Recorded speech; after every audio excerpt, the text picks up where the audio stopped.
Good morning, everyone. My name is Steve Bevins. I'm a longtime ASM member, started coming here in 1987. And it's my privilege this morning to introduce our speaker, Father Ben Beltran.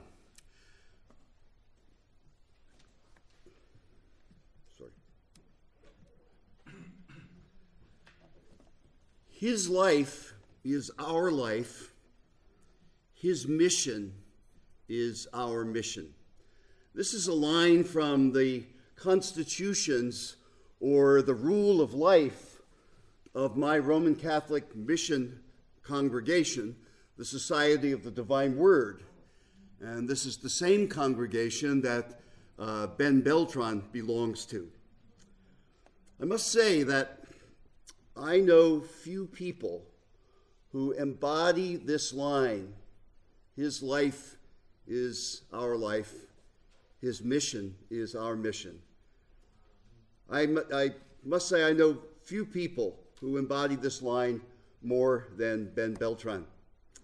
In the early 1980s, Ben published his doctoral dissertation from the Gregorian University in Rome. It was entitled Christology of the Inarticulate. And it was a groundbreaking dissertation that developed an understanding of Jesus Christ, not from the great doctrines of the Christian tradition, but by listening to the struggles and to the faith of some of the poorest people in the world, the women, men, and children of Smoky Mountain, a garbage dump in the Manila slum of Tondo.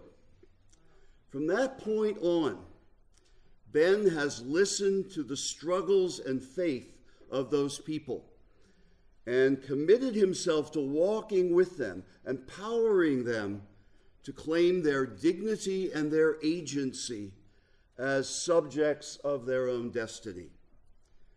Ben's life is truly Christ's life. His mission is truly Christ's mission.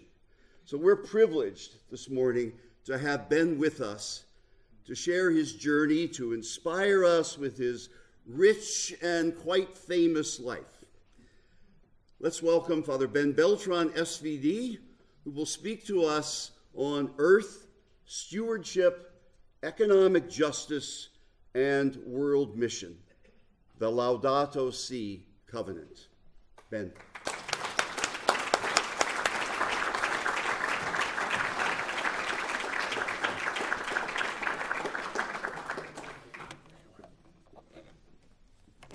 Good morning. It's nice to be here. I could hardly wait to hear what I'm going to say. I would like to talk about earth stewardship, no comma between earth and stewardship, economic justice, and world mission in the Laudato Si covenant.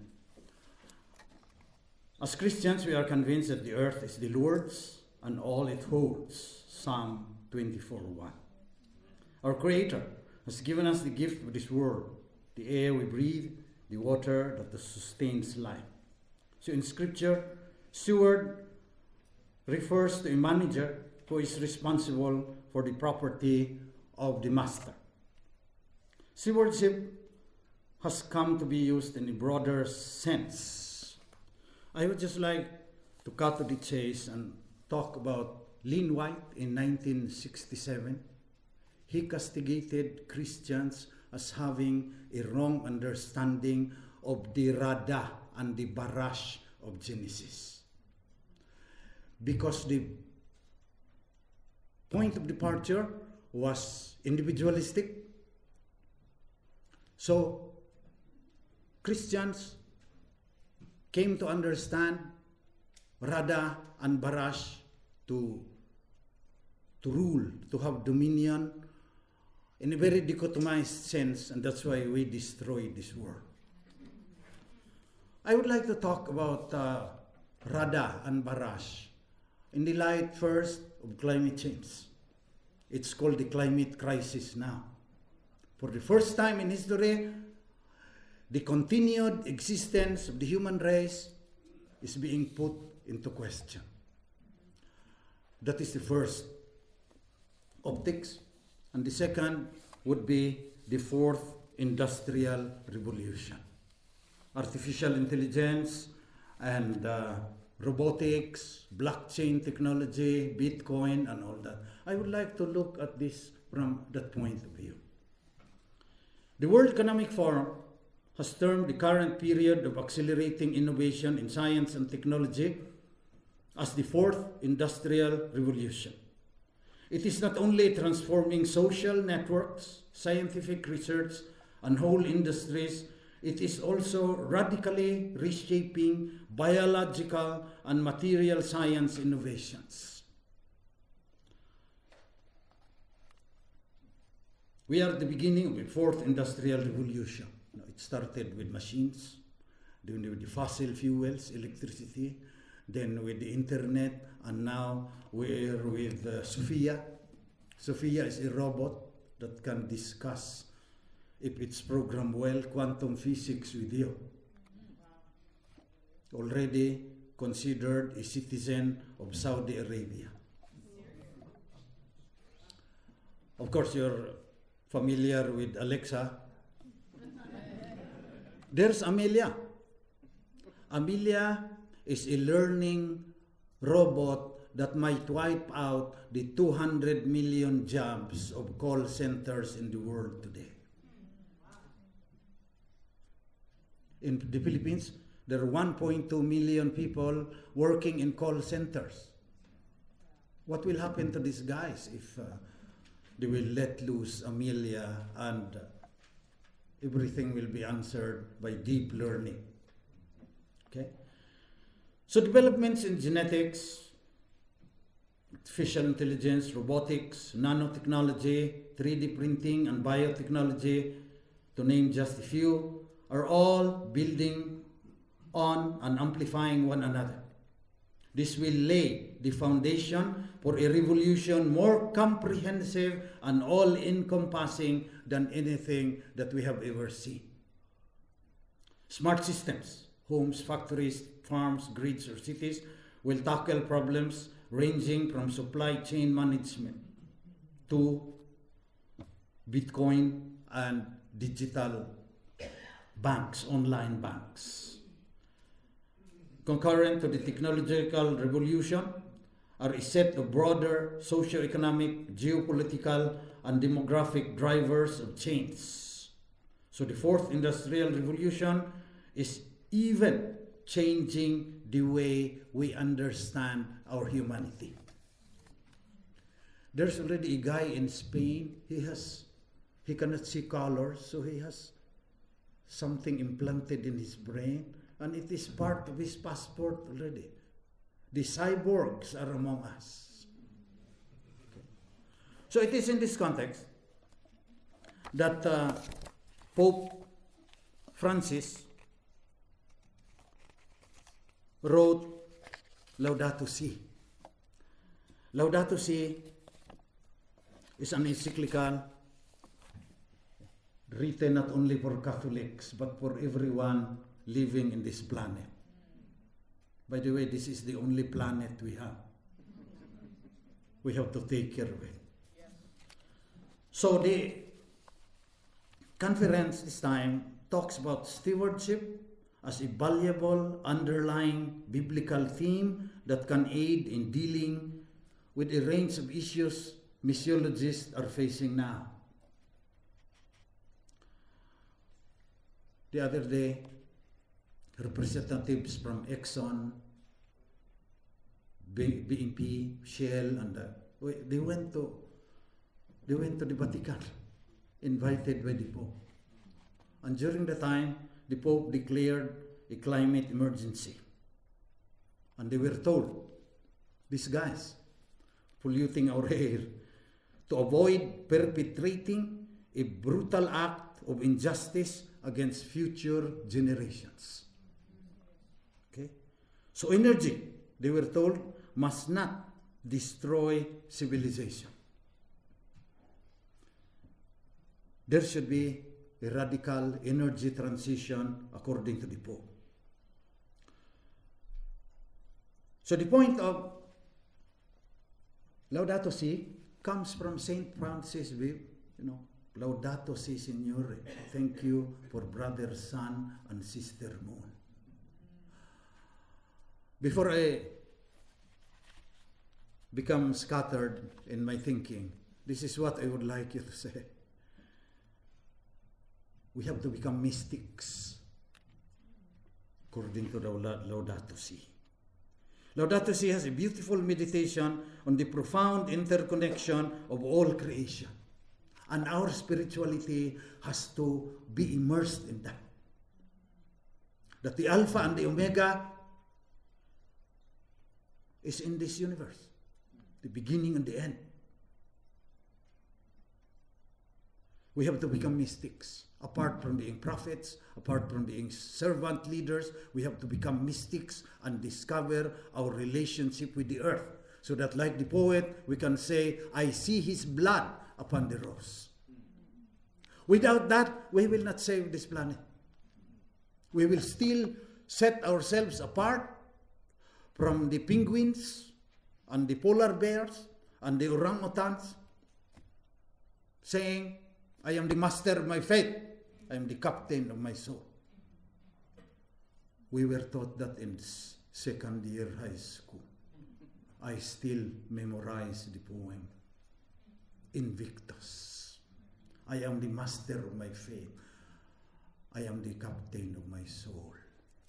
Totally unbiblical.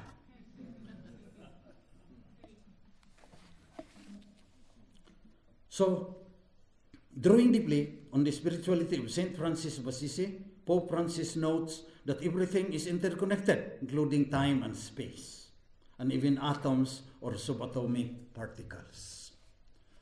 I'm teaching creation in the seminary. I taught for a long time, and we are trying to deal with quantum physics, that in the beginning was God created the heavens and the earth. And the scientists are saying, in the beginning, there was the most silent explosion possible, and the universe came to be, the Big Bang Theory.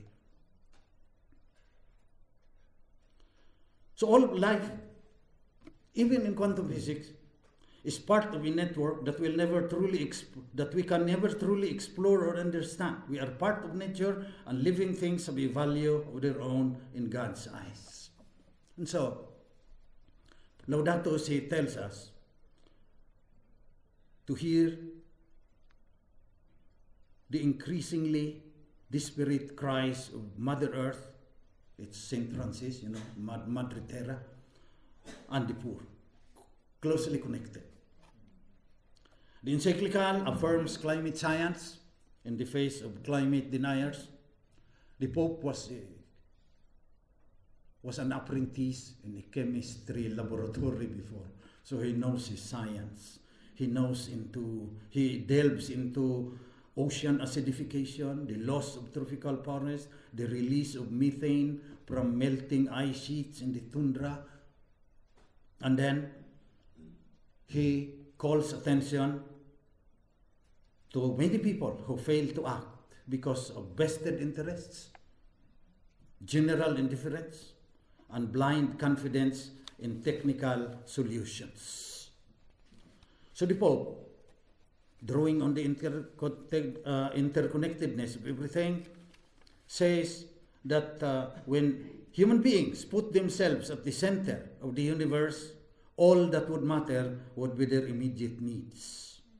So there will be rampant individualism, according to Laudato Si. There will be a self-centered culture of instant gratification and the tendency towards collective selfishness. So the encyclical calls on the global economy to prioritize people and the planet over profits. The encyclical also has a strong ecumenical flavor. It's our common home. It even calls upon atheists to preserve our common home, but especially on Christians. He addresses the encyclical to every living person on the planet. And then starting right up with quoting His All Holiness Ecumenical Patriarch Bartholomew, and quotes a Muslim mystic, Ali al-Khawas. The encyclical also shows a Pope with practical experience of the lives of the poor. He paints a vivid portrait of urban life in the developing world: poverty, crime, shanty towns, derelict buildings, congestion, pollution, a feeling of uprootedness, lack of public transportation and latrines, the sense of asphyxiation from dense population and pollution of the air. And he said that we have turned this earth, our home, is beginning to look more and more like an immense pile of filth, where I lived for 30 years, called Smoky Mountain. So the Pope calls us to hear the cry of Mother Earth and to hear the cry of the poor. And this is his question. Did you notice the transition of my slides? This was made by the millennials. I'm talking to them most of the time. And he said, Father Ben, let's show those people in South Bend what Office 365 can do.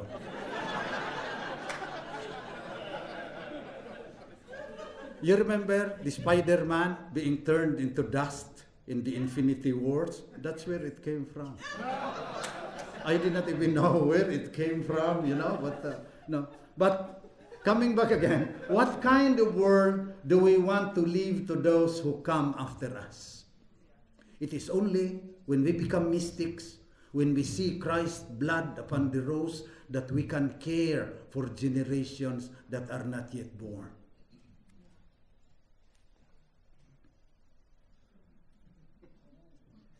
This is where I was for 30 years, Smoky Mountain. This is where I wrote Christology of the Inarticulate. And then Orbis Books published my book about my 30 years there, Faith and Struggle on Smoky Mountain, Hope for a Planet in Peril. We should not turn this planet into one big Smoky Mountain. Oceans are already filled with our plastic. There's already the Great Pacific Garbage Patch north of Hawaii. It's twice the size of Texas. 200 feet down.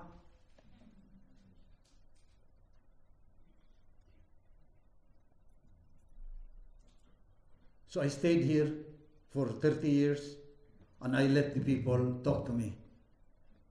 I did not want them to be infected by my Aristotelian dichotomy and Platonic dichotomy between the world of the senses and the world of ideas. So I listened to them for a long time. These are the kids. So I will not bore you with pictures of all this, You already are, I hear you saying. But this is where we started. We had education for sustainable development, we have sustainable development in economics, and we have the sustainable environment during the Millennium Development Goals. It has morphed into the Sustainable Development Goals. That's why I put up the Philippine Sustainability Challenge so that Muslims and Buddhists can also join us in preserving the planet. And this is the way we analyze things. We have to be sure about our values: integrity, solidarity, creativity. Those are our core values. That's rooted in the Trinity, by the way, Father, Son, and Holy Spirit. But it will take another hour for me to discuss that. So when Altison scrapes the bottom of the barrel and comes up with me, that's what I will discuss. Integrity is John 10:10. I have come that they might have life and have it more abundantly. Wholeness, shalom. Solidarity, of course, thou shalt love thy God with all your heart and with all your being, and you shall love your neighbor as yourself. And creativity means send forth, send forth your spirit, and they shall be created, and you shall renew the face of the earth. So our goals, significant impact. We have to have measurable goals. We have been doing a lot of things, and we are not talking to each other. So we are not making an impact. The 2 billion people who believe that there's no other name under the sun, under the earth, that we can find salvation. So that's how we get results. And the results that we would like to have would be 1 billion bamboo seedlings planted by 2030. 2030 is the deadline. The scientists have said that if by 2030 we have not made a significant impact on the climate crisis, planetary environmental collapse will become irreversible. By 2030 results, we would also like to network 1 million, just an M, organic farmers, small farm stakeholders, and bring their organic products. They are networked through our e-commerce platform and bring organic products into the parishes and the churches. The bishops and 500 parish priests have agreed to help plant the bamboos, and the organic program. Miracles still happen in this world. Very difficult to convince bishops and parish priests.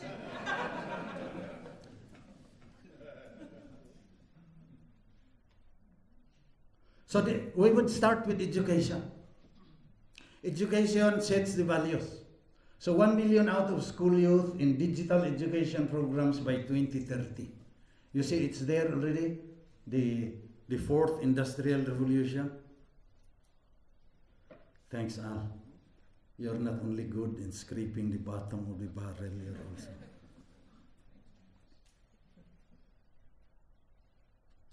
So we would like to target boys, young people like this. And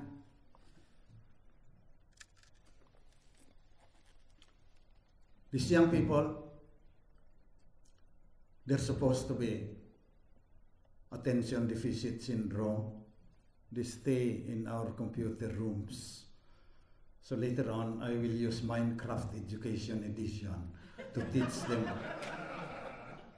them catechism. I'm not joking. Minecraft can be used for teaching the Bible. For example, you can tell the kids to build the temple of Jerusalem during the time of Herod the Great. So they have to go back to scriptures and figure out what cubits mean, something like that. I love the kids. I could talk to them for hours, even in the United States. They're playing Fortnite. Okay. Fortnite has 3 features: Battle Royale, Save the World, and Creative. So I like talking to these kids by the hundreds. I'm introduced like Steve, Gavin in Rome, or something like that, with a doctorate. I said, I don't care about that. All I care about is that I'm already level 83 in Dota 2. Dota 2, by the way, had the international competition last year here in the United States. Total prizes, $25 million. That's how big it is. And already now, 25 million young people are playing Fortnite. This is the 21st century learning that we would like to propose, so that they will become mystics and realize their connectedness with this universe. And we would like the schools to become centers also of the Sustainable Development Goals of the United Nations. So it's really a bigger umbrella now, not just the churches, but everyone in this planet, according to the to the poor. I invented a new theory of learning because the theory of learnings being used in the schools now are no longer appropriate for digital natives who play Minecraft until 2 o'clock in the morning. So, you notice the values that are Trinity-based, integrity, solidarity, and creativity, they are at the center of our educational system. And then, we use metacognition, multimodal mentoring, and motivation as our method of teaching. And our competencies would be, you have to become good in critical thinking, systems thinking, very good for quantum physics and climate change, and also design thinking, taught from kindergarten until college. These are our kindergarten. We're already talking to Cory de Boer, so that we will be one of those 1,000. We have 200 of them. They do not look like they are from Smoky Mountain already. Before they were dying like flies in the garbage dump. We start them young, so that they will have digital responsibility and also global responsibility. Because anyway, they are not yet walking correctly. They are already swiping their mobile phones, the kids today. I don't know how their brains are connected. Nobody teaches them, but they know how to.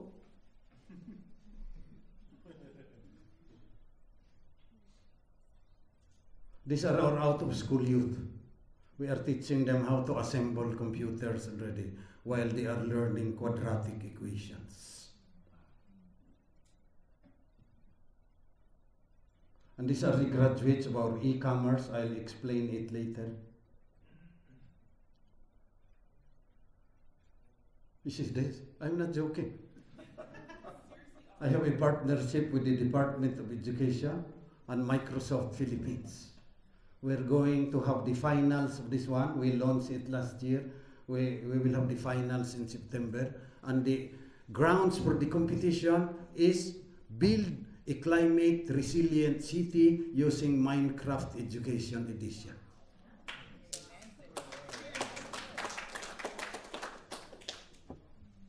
By the way, I'm 73 years old. But I could talk to kids about Minecraft. No, they build a climate resilient city. And the second would be 1 million organic farmers networked through the Veritas e-commerce platform by 2030. These are the indigenous peoples in the Sierra Madre. Manila is the lower part of the Sierra Madre, and these are the indigenous peoples working there. They are our partners. We teach them how to partner with ladies like this in the slums using mobile phones. We're into 5G now. No, I'm only joking.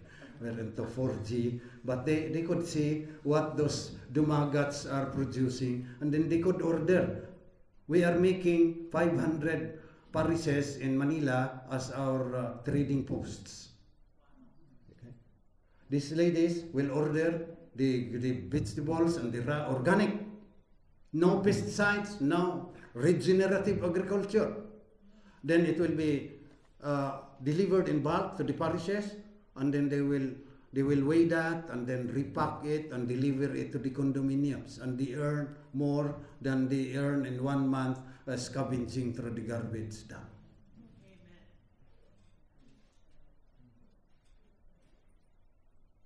This is one of the indigenous peoples.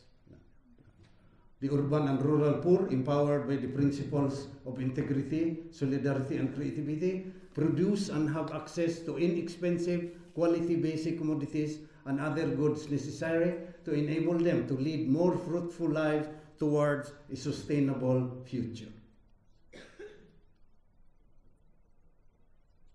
So these are our ladies before in Smoky Mountain.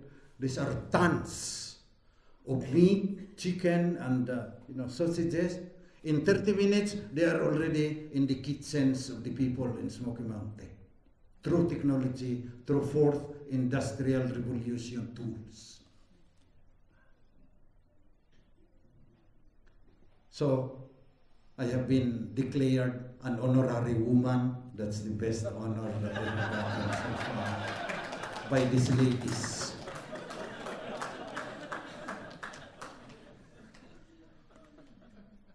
So this is our triple bottom line is people, planet, prosperity. We have strategic cultures, we have strategic competencies, we have strategic partnerships, we have strategic logistics, we have strategic processes towards an alternative economic system that does not funnel the riches to those who are already rich in the first place.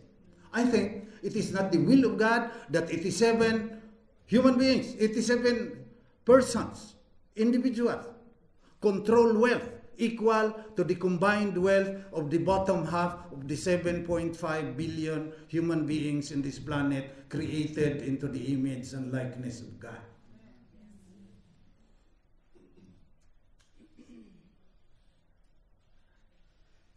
So these are our ladies. They were scavengers before.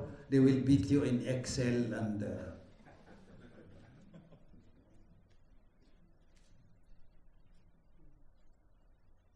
and I got Nokia before to give them cell phones. Now 94% of human beings in the city of Manila have cell phones. And there are unlimited, you could talk and text, unlimited in Manila.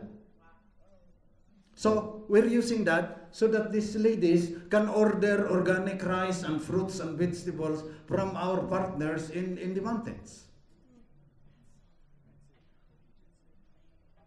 They're like these guys.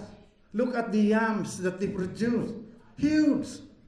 Sometimes they just dry up for lack of a market. So they place that in their cell phones, and those ladies in the slums will find that they are cheaper, and then we will bring that to the slums, and then the people will have food that will not poison them. There's too much antibiotics and growth hormones and steroids in the chicken that you eat.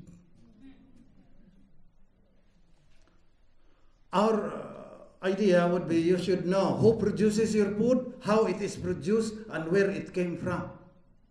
Because sometimes they send the chicken from Seattle to China, it's being chopped there and then back again. Imagine the amount of greenhouse gases that will be expended in doing that.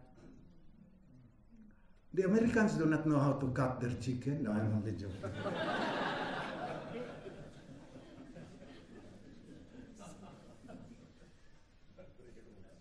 This is our formula for a new economic system that's not based on the invisible hand of the market in capitalism. Again, integrity, solidarity, creativity. Objectives would be sustainability, social justice, and integral human development, John 10:10. And then we will always tell them that the social system, the values of society is connected to the ecosystem and the economic system. Everything is connected. Quantum entanglement in quantum mechanics.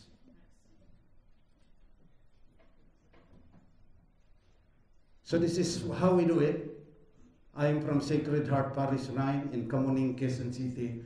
We already did one Sunday organic markets.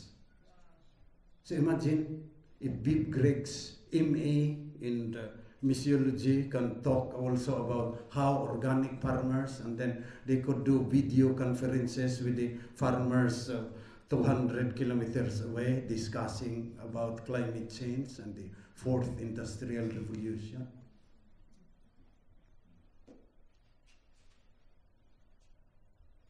I put up the Wow Organic Restaurant also. Wow means well-being options for women. Because the Filipinas, the women in my country, #1 in breast cancer in Southeast Asia. 1 in 13 Filipinas will contract breast cancer. If you include cervical and ovarian cancer, 1 in 8. It's an emergency already. It's an epidemic. And here, you're not doing too well either. The National Health Institute said that last 2018, 1.6 million Americans contracted cancer. And this is already the United States. So happy tummy, yummy, healthy, and earth-friendly, that's our food. Okay? Now I have changed it to well-being options for wellness, for wholeness, shalom. Because the men were complaining, we also have lung cancer and prostate cancer. Why are you only giving nice food to the ladies?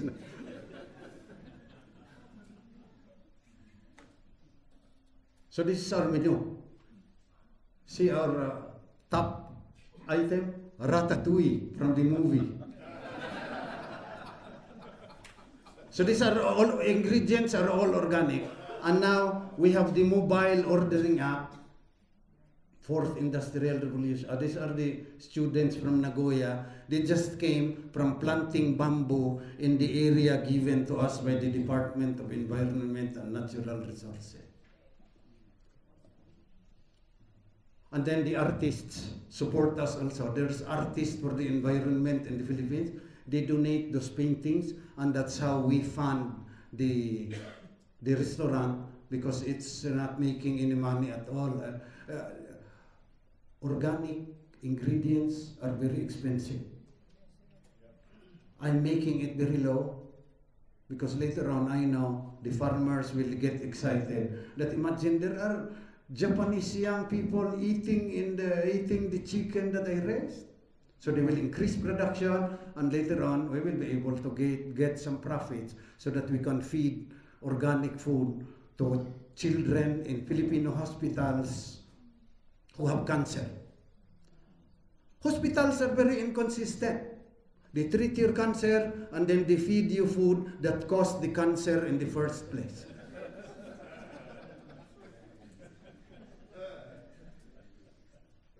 So this is how our fourth industrial revolution works. You know, the ladies are in the barangays, it's called. Then they could take the orders. And this is our app. Imagine we have an app in WOW.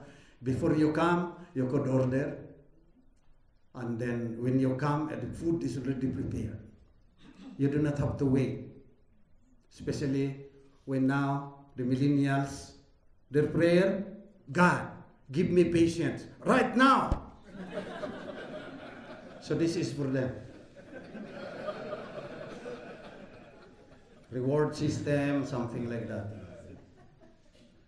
I'll just make it fast so that the panel discussions can be. This is a food truck. I think it was compressed by the... But we would like to give food to the children in the schools. The Department of Education in the Philippines has already prohibited soft drinks and French fries and other unhealthy food in the canteens. So there are still miracles happening in this world.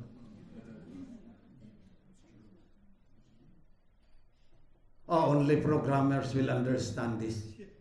I only show this so that you will be impressed. I don't even understand how they can do this, but it's the way from the organic farms, it will reach our buyers in the parishes. So you see, we have data analytics already and Google Maps. We know where the farms are. And this will be using blockchain so that there will be no hackers.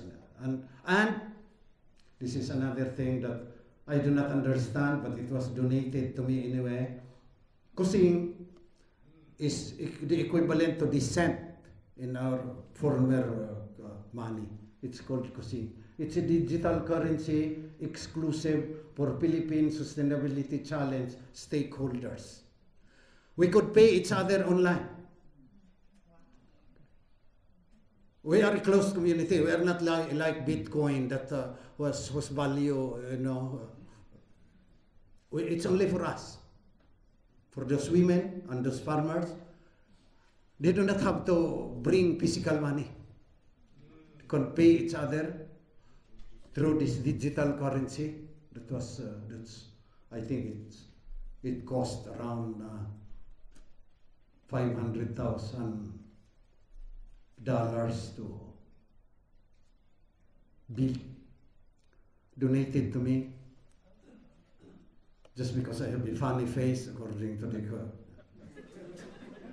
That's why in my picture there, I told Al, okay, Al, here's my profile picture. Please Photoshop it so that I will look like George Clooney or something like that. And then when I came, I thought you Photoshopped that. And Al said, that's already Photoshopped. I'm only joking, Al. So when they go into the neoliberal economic system and they need physical money, so we give them this card. They could go to the ATMs and purchase the cards. But our dream really is no cash at all. They could pay in the stores, 7-Elevens and all that. Please pray that we can do that. It's the only way that we can reach the poorest of the poor on a massive scale. 83% of the 110 million Filipinos are unbanked. Banks do not like to talk to them because they have no papers. They don't even have passports and IDs or something like that. So if they are part, we do not need, because we use blockchain and you cannot get out of your contracts. This is mga anak ni Inang Daigdig, children of Mother Earth. Already 25 years ago, we were already calling the kids in Smoky Mountain as the children of Mother Earth. 1 billion bamboo seedlings planted by 2030 and the bamboo industry built up. So these are the kids, they have been 9 times to the United States. And that's why I'm good friends with Al and his wife and the family. These kids were living in their house in California. Okay? So they are leading the charge. They have been designated ambassadors for peace and environment by the Catholic Bishops' Conference of the Philippines. And they were given 600 hectares for bamboo reforestation, and now we're looking at 28,000 hectares with the approval of the Department of Environment and Natural Resources, supported by 8 bishops and 500 parish priests. I will repeat again for the second twice. Miracles still happen in this world.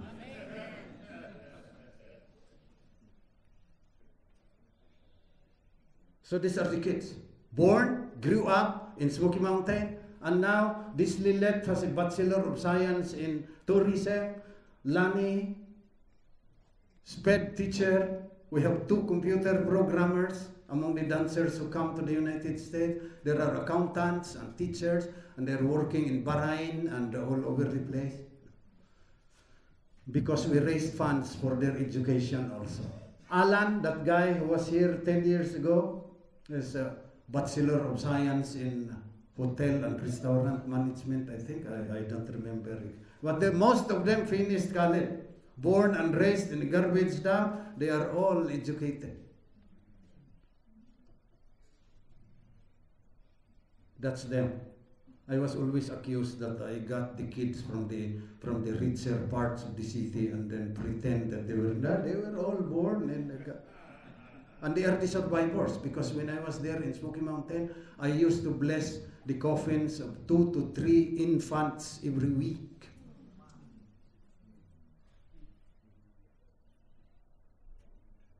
This is the mountain that the Department of Environment gave to us. It's being burned because people make charcoal. That's the only way to survive. Okay, so we would like to plant bamboo there, because otherwise there will be flooding in Manila and in the lower parts of the city.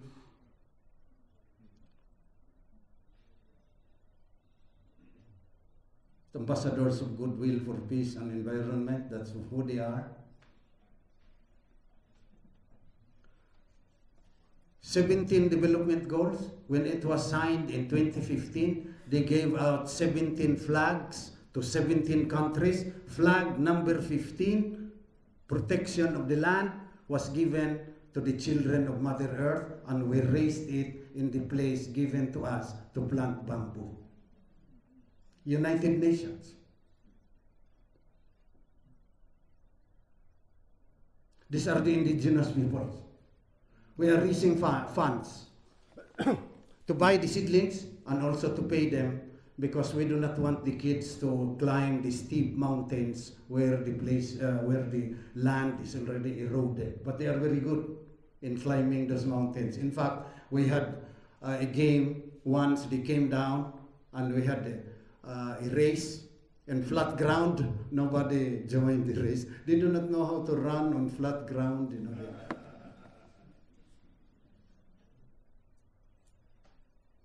These are the kids from Smoky Mountain. We were raising 3 seedlings before. Now we are concentrating on bamboo seedlings. These are our out-of-school youth. After their computer lessons, they come and plant bamboo in these places. You see how bare the mountains are? That's only grass that's making it green because it was the rainy season. Otherwise, that's brown the whole time. And when the rains come, the soil is eroded and avalanches happen. This is our bamboo seedling nursery. See the kind of bamboo that we are propagating. There is a very little, the hole in the middle is very small. It's very thick. That's why we can make parquet floors and chairs and other construction material. There are 1,700 species of bamboo. We are only propagating 4, like this one. This is called the iron bamboo from Ecuador, Guadua angustifolia. And this is the Philippine giant bamboo, as big as your thighs. We are propagating them, and I'm looking for funds for a bamboo tissue culture laboratory, so that instead of waiting for the seedlings, we put them in the test tubes and we could multiply them by the hundreds of thousands, because 1 billion bamboo seedlings is no joke at all. These are the kind of handicrafts that we would like to train the women and also the indigenous people. These are the engineered bamboo that I was talking about. So you have to have thick bamboo poles, and this will be the future wow organic restaurant. No, I'm only joking, but I'm really dreaming of a church that will be built this way, out of bamboo.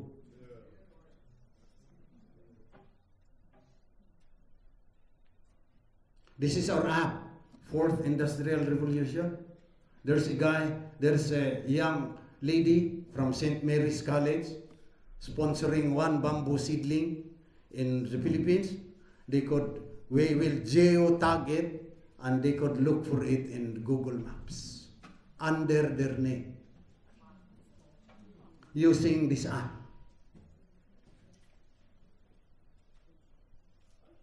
So these are the kids from Smoky Mountain, green for life, just like in the scriptures.